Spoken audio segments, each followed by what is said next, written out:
One of the issues that I think we have in Australia today is that we understand that these invasive predators like foxes and cats have these devastating effects on our ecosystems. And our answer to it has been to poison the continent. In fact, we're poisoning vast areas of the continent with the intention of killing foxes and cats.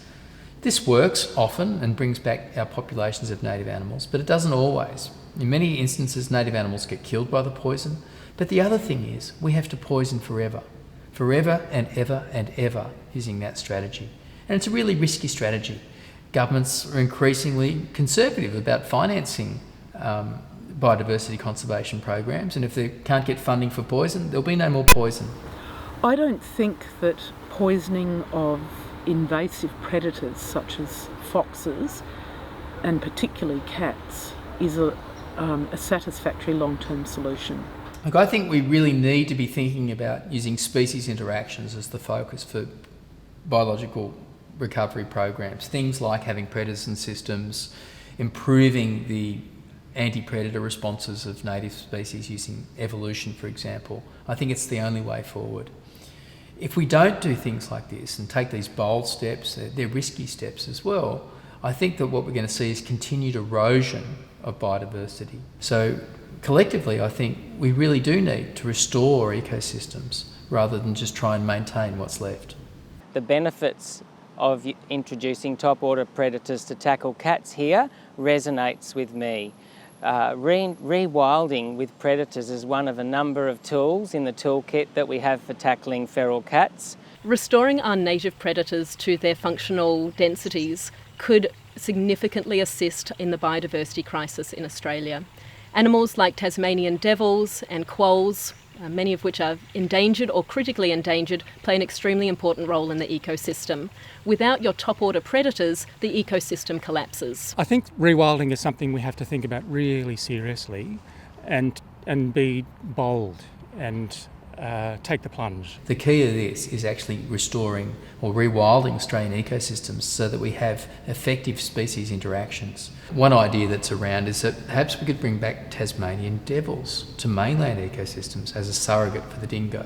One of the strategies we definitely should consider is working with the carnivores that are part of Australia's natural ecosystems, like dingoes. They've been here for over 4,000 years. Tasmanian devils, they were on the mainland till very shortly before Europeans arrived. Why shouldn't we consider bringing them back, allowing their numbers to build up, and not only consume some of the really problematic introduced carnivores, but take their rightful place in the ecosystems where they were operating before Europeans arrived?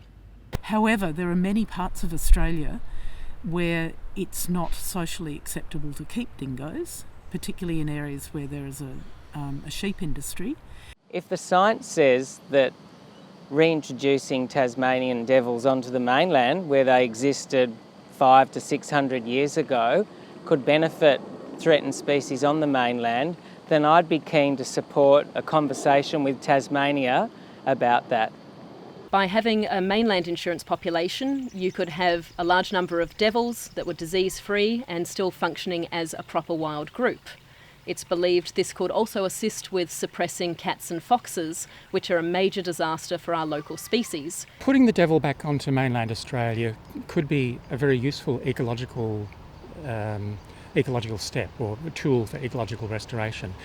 It's a very sensible thing just on the simple grounds that we want to conserve the Tasmanian devil, and the best way to do that is to have a big population somewhere. I think bringing devils back to the mainland is a really exciting idea. It might be a step towards restoring our mainland ecosystems and removing foxes, or at least suppressing foxes in areas.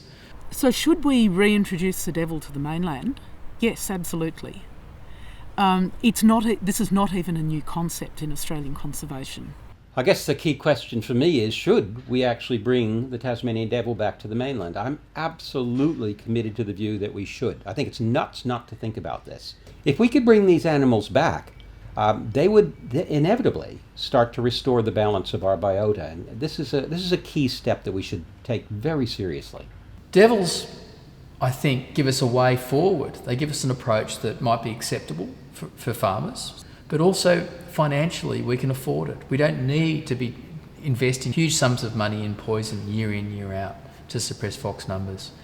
I would like to say that we can look forward to a better future for Australia's native mammals, but I'm very worried. I think that our strategy at the moment is short-sighted, and we are thinking mainly about what I think you could describe as tactical responses. How do we keep fox numbers and cat numbers down in the short term?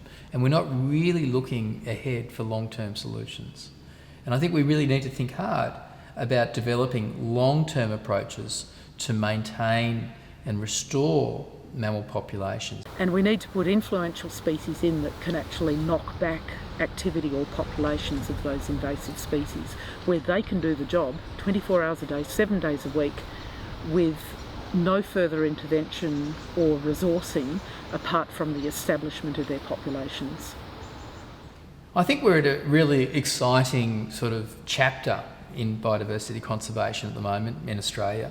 I think we're beginning to see that the writing is on the wall for these large-scale poison baiting campaigns, and that the future in Australia for biodiversity conservation will be about restoring species interactions. So this can be reintroducing surrogate species, bringing back species that are locally extinct, and also thinking about new ways to bring those species back. Every bone in me says it's our responsibility. We made a mess of this situation.